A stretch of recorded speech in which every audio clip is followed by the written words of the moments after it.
And welcome everyone to a Tuesday of racing here at Grants Pass Downs, Tuesday, June the 29th. I'm Jason Beem, the track announcer at Grants Pass Downs for most of the season. Matt Ditterman filling in for both this week and next week to finish out the car, so really appreciate Matt doing that. I'll be back in the fall over at Tampa Bay Downs to announce during the summer meet and then up to Colonial for me. But still going to be watching the racing at Grants Pass Downs and still doing these preview shows for these last couple of weeks as well. So I always appreciate if you guys want to tune in, hit the subscribe button if you want. We're trying to make sure we get these videos out. You know, I don't do picks, but we just try to give a little gloss over of the card, a little preview, a couple of opinions as we go. The first race on the card, $5,000. It's a state-bred, Oregon-bred race for non-winners of 2 lifetime, and the number one being a boss. I mentioned in yesterday's show, John Harris with a couple of, I thought, live horses yesterday. I think he's got some today as well, and this is one of them who, you know, dropped a little bit in claiming price last time out and ran an improved effort and still just very lightly raced. So I think certainly some room for improvement for being a boss. Keoki at last went and broke the maiden, but it was at Union. You know, 3-horse field, to me, I'm always a little bit leery of backing a horse off a race like that, and so I would kind of leave that one alone in terms of a chance here. Snicker and Dan's 5-2, and you know, was 3-1 last time out and just didn't kind of get to run his best race. I thought his race 2 back was really good. I mean, he battled the whole way. Maybe that took a little bit of toll out of him. You know, maybe he's kind of going the wrong way. But you know, I still think on his best day, he's kind of a contender at this level, at this kind of spot. The 7 Baja Babe is coming off 2 races at Union. Ran back-to-back days and a second for a non-winner of 2, and then in the stake ran second behind AZ Rules. And AZ Rules obviously is much better than an $8,000 non-winner of 2. So certainly a deserving favorite or one of the ones. But Snicker and Dan, I think, to me, is the one with a rebound that could be the most dangerous. Quarter horses in race number 2, $6,500 non-winner of 3 life. And Holly Van Gogh draws the rail, hasn't run on the rail yet, and has been ultra consistent throughout this year. And so really interested to see if that one can overcome what's, to me, not the best spot on the track to be. LaDonna was a horse who came back for Hector Magallanes off a almost 2-year layoff and won last time out. Really impressive effort for that one. Draws comfortably in mid-pack in the 4 position for the second race. Maiden quarter horses, 2-year-olds, and of course, you know, we've seen a couple of these horses now a few times, and we got some first-time starters as well. Hector Magallanes with Kitty Up Surfer as a first-time starter, and Jory gets on board. Hector's horse is always dangerous, whether first-time starter or with experience in these quarter horse races. Nick Lowe has Majesty's Perry, who I thought ran a pretty good race on debut. Didn't run as well last time out, and so you know, a little bit of a concern there, but certainly I think a contender. And Make It My Business, I thought another pretty promising debut in the trial last time out. Was making up some ground at the end, and you know, with the first-time starter, they're kind of like, oh, what's going on, and figuring it out mid-race. And so I thought maybe the 6 was one to look at in that third race. Jackpot Pick 5 starts in race number 4, going 5 furlongs, $8,000. Claimers non-winner of 2 or Oregon-bred non-winner of 3. Always important to read the conditions, make sure you know what you're doing, or you know why certain horses are in the race. John Harris has Vibranium, who was a huge maiden winner last time out for Quinn Howie, and John claimed the horse. John's 15% with horses first off the claim, so certainly a barn capable of winning this. I wanted to give mention to the 5 Silver Service, Billy Christian, another barn that's having a big season here at Grants Pass Downs, and this horse kind of dueled last time out and just couldn't kind of maintain that speed all the entire way. And you know, I was kind of looking to see like if there that much other speed in here. There's a lot of horses that like to be kind of close up. I guess the horse down on the rail, Moloff, is probably the biggest speed threat, and so I could see Silver Service improving here again, but the trip could be the important part. 6 Blessings now, the number 6. First time for Bill Hoff. This horse broke the maiden at Emerald last fall. It did it in really nice fashion. I mean, a race that you would think would win this race easily, but regressed a little bit in those subsequent 3 starts and now shows up here at Grants Pass Downs. You know, like I said, if it runs back to that maiden win, it's going to be super dangerous in here, but that's a question mark, so we shall see.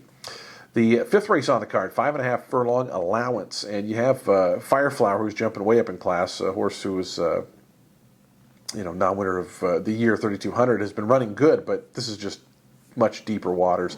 Emma's a Beast last time out ran in an optional 5 and was beat by Jaded Tiger, who we know was running on Monday night's card, but also was a stakes winner earlier in the year and just a really, really good horse. And Emma's a Beast did all the heavy lifting early on in that race, was battling and just got caught by Jaded Tiger late, who closed from way, way back. But it was a huge effort for Emma's a Beast, and I think if, you know, the horse to the inside, Firefly, has a little bit of speed, but Dutch Mama doesn't. And so if Emma's a Beast is able to get over the rail and get clear, I think could be a big upset candidate here in this race. Kayla's Cowgirl's coming off a second place finish at this level. That was the Lounge Act race. Lounge Act was that huge class dropper from back east that still won, but I didn't think looked all that great. So to me, that race is a little bit weaker, and I'm kind of leaning towards Emma's a Beast in this particular one. The sixth race on the card, 5.5 furlongs, and Golden Cowboy shows up here. It was in the Dan Shepherd last week, finished third behind El Alto Hombre.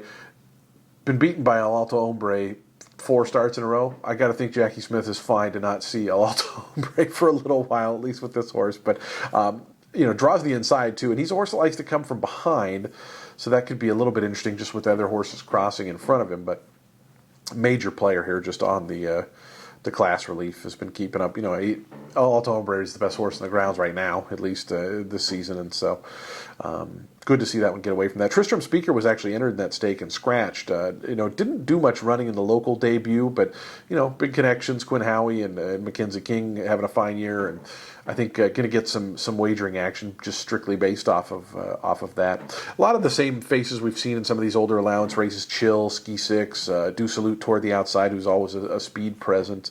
But to me, Golden Cowboy is certainly from a class standpoint. But can he get the trip? He always is a closer, and he made that move early last time, and I think it kind of caught up to him because, like I said, El Alto Hombre is just so tough right now. But a winning move like that against this field could be a winning move for sure. Seventh race, we're going a mile and a 16th. Always fun to do the longer races here at Grants Pass Downs. And Racing Ray, I thought Racing Ray had a really lousy trip last time, was caught way out wide at Emerald Downs, and prior to that had been caught wide here at Grants Pass Downs. Just kind of gets far back and couldn't quite get going. But I always think that he's capable on his best day. But Aotearoa is kind of the one I'm most interested in here. Got beat by the number 8 horse, Coastal Sun, last time at Union. That was in a mile and an 1/8 race. But Aotearoa was off the pace and kind of rallied up to get to Coastal Sun and then couldn't quite finish the job. Just got beat ahead. But they tried him in that allowance. That was just too tough a company. And I think the distance for him is a good thing. And he's just kind of a classy old guy. Dizzy Dancer's coming off a nice win last time, but got kind of a perfect setup that day. And Dicey did a lot of the heavy lifting early on. And so I'm always want to be against horses who had perfect trips in their last start. Obviously the Howie barn is very good, but just a horse who might take a little bit of money that I thought just capitalized on a perfect trip last time, and I want to be on the other side of that this time. The 8th race, it's a maiden optional 20,000 event, and I thought Quattro by Quattro, the first time starter, Tiffany McDevitt's won for her last one with first time starters, but obviously that's a very small sample, but worth noting that that she can win with those debut runners. Brawny Boy is the big question mark in this race. John Parker, who's a big owner up at Emerald Downs, sends this one down with Nick Lowe. The horse was 4 in front in mid-stretch and got beat by 8. You don't see that a lot. And this horse has got early speed. It's just been getting caught and losing ground late. So what's interesting to me about this one is the 2 turns, because our races here for 5 furlongs are 2 turns. And so it's a different kind of 5 furlong sprint than you would see at Emerald or Los Al, where this horse had ran 2 starts back. So really curious to see how that, and there's other speed too. I'm Not Gabby's got some early foot. Big Bad Brian's got some early foot. And then you have a long time layoff horse from Golden Gate on the outside, Stately Forest, who really had, I shouldn't say outside, on the second to the outside. Hadn't been seen since 2019, and that debut was actually pretty promising in a maiden special weight at Golden Gate, but obviously something amiss for the horse to be gone that long.